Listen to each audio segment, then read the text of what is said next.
మీరు మీ బిజినెస్ని మీ ఫ్రెండ్ని లేకపోతే మీ ఫ్యామిలీ మెంబర్స్ని, నాకు తెలిసిన వాళ్ళు చాలామంది ఉన్నారు నా వాడలో లేకపోతే నా సిటీలో, నా ఫ్రెండ్ వాళ్ళ ఫ్యామిలీ లేకపోతే నా ఫ్యామిలీ వాళ్ళ ఫ్యామిలీ వాళ్ళు కొంటారు లేకపోతే నా బిజినెస్ సర్వీసెస్ తీసుకుంటారు అనుకుంటే మాత్రం మీరు మోసపోయినట్టే. అది ఎప్పటికీ జరగదు. ఎందుకనంటే మీ బిజినెస్ మైండ్ వాళ్ళకి అర్థం కాదు. మీ ఇంట్లో ఉన్న మీ అమ్మ నాన్ననే ఈ బిజినెస్ మైండ్ అని నమ్మరు. అంటే నిన్ను వేరేలాగా చూస్తారు. ఒకేసారి మీ బిజినెస్ మాటలు మాట్లాడితే వాళ్ళకి అర్థం అవ్వదు. వీడు చేయలేడు, ఎందుకు జాబ్ చేసుకోవడం బెటర్ అనుకుంటారు. సో మీరు బిజినెస్ చేసేటప్పుడు ఎప్పుడైనా కూడా మీరు వీళ్ళని దృష్టిలో పెట్టుకొని బిజినెస్ మాత్రం చేయొద్దు.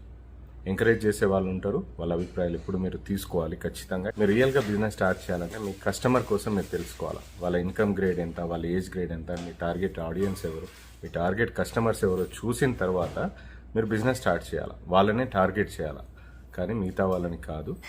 సో మీరు బిజినెస్ స్టార్ట్ చేస్తే మీ ఫ్యామిలీ మెంబర్స్ వాళ్ళని దృష్టిలో పెట్టుకొని అస్సలు స్టార్ట్ చేయొద్దు. స్టార్టింగ్ వీళ్ళే ఉంటారు కాబట్టి నడిచిపోద్దని మాత్రం అస్సలు స్టార్ట్ చేయొద్దు. వాళ్ళని దృష్టిలో తీసేసి మీ రియల్ కస్టమర్స్ ఎవరో వాళ్ళపైన దృష్టి పెట్టండి, బిజినెస్ సక్సెస్ అవుతుంది. అలాగే పార్ట్నర్స్ ఎలా చూస్ చేసుకోవాలి, ఎవరెవరిని చూస్ చేసుకోవాలి పార్ట్నర్షిప్లో బిజినెస్ స్టార్ట్ చేస్తానే నెక్స్ట్ రీల్లో చేస్తా. ఫ్రీ బిజినెస్ కంటెంట్ చాలా మన కేపీ బిజినెస్ గురువులో ఉన్నాయి. అలాగే మీరు నేను చేసే బేసిక్స్ ఆఫ్ బిజినెస్ కోర్స్ ఒకసారి చూస్తే free basics of business video course 2 episode release అయిపోయినాయి. ఇంకా చాలా ఎపిసోడ్స్ వచ్చాయి. అవి చూస్తే మీకు చాలా వరకు ఐడియాస్ వస్తాయి, బిజినెస్ ఎలా రన్ చేయాలో తెలుస్తుంది. దాని తర్వాత అడ్వాన్స్ కోర్స్లోకి వెళ్తాం.